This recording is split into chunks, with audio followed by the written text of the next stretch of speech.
Hard work, smart work, ഇത് രണ്ടും ഒരുമിച്ച് ഉപയോഗിക്കുമ്പോഴാണ് ശരിക്കും നമ്മുടെ റാങ്ക് കൂടുന്നത്. സിലബസ് നല്ല ആഴത്തിൽ തന്നെ ഹാർഡ് വർക്ക് ചെയ്ത് പഠിക്കുക.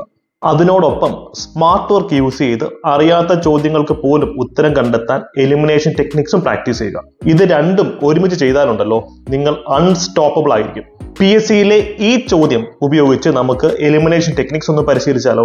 അതിനു മുമ്പ് ഒരു ചെറിയ കാര്യം സൂചിപ്പിക്കുന്നു. നിങ്ങൾ ഒരു അഫോർഡബിൾ ഫീസ് സ്ട്രക്ചറിൽ company board assistant, excise inspector അല്ലെങ്കിൽ 10th +2 ലെവൽ PSC എക്സാംസിനൊക്കെ ഒരു ബാച്ച് നോക്കുന്നുണ്ടെങ്കിൽ താഴെ കാണുന്ന നമ്പറിൽ കോൺടാക്ട് ചെയ്ത് കഴിഞ്ഞാൽ ഇതുപോലെ ഹാർഡ് വർക്കും സ്മാർട്ട് വർക്കും കമ്പൈൻ ചെയ്ത് നിങ്ങളെ പഠിപ്പിക്കുന്ന ബാച്ചസ് അവൈലബിൾ ആയിരിക്കും. സോ ക്വസ്റ്റ്യൻ ഇതാണ്, 4 ഓപ്ഷൻസ് ആണ് താഴെ തന്നിട്ടുള്ളത്.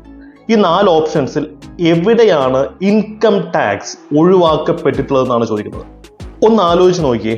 ഇന്ത്യ പോലെ ഒരു ഡെവലപ്പിംഗ് കൺട്രി, ഇവിടെ ഒരു പർട്ടിക്കുലർ സംഭവത്തിന് ടാക്സ് കൊടുക്കണ്ട എന്ന് പറയുകയാണെങ്കിൽ അത് പാവപ്പെട്ടവന്റെ എന്തൊരു സംഭവം ആയിരിക്കണമല്ലോ, അതോ പണക്കാരനെയാണോ ടാക്സിൽ നിന്ന് ഒഴിവാക്കുന്നത്? ഒരിക്കലുമല്ല. പാവപ്പെട്ടവനെ സപ്പോർട്ട് ചെയ്യാനാണ് പലപ്പോഴും ടാക്സിൽ നിന്നും അവനെ ഒഴിവാക്കുന്നത്.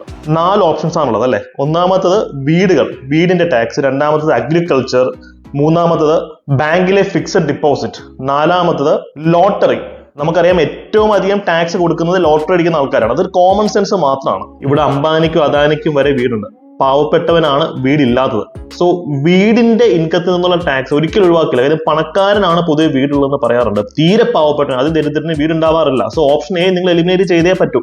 ഇനി ഒന്ന് ആലോചിച്ച് നോക്കിയേ, കൃഷിയിൽ നിന്ന് കിട്ടുന്ന വരുമാനത്തിനാണോ അതോ ഒരു 1000 കോടി രൂപ ഫിക്സഡ് ഡിപ്പോസിറ്റ് ഇട്ടിരിക്കുന്നതിൽ നിന്നുള്ള വരുമാനത്തിൽ നിന്നാണോ ഇൻകം ടാക്സ് ഒഴിവാക്കപ്പെടാൻ സാധ്യത? ഇവിടെ പാവപ്പെട്ടവന്റെ വരുമാന മാർഗം ഏതാ? ഫിക്സഡ് ഡിപ്പോസിറ്റ് ആണോ കൃഷിയാണോ? നിങ്ങൾ ആലോചിച്ച് നോക്കൂ. ഇന്ത്യ കർഷകരുടെ രാജ്യമാണ്.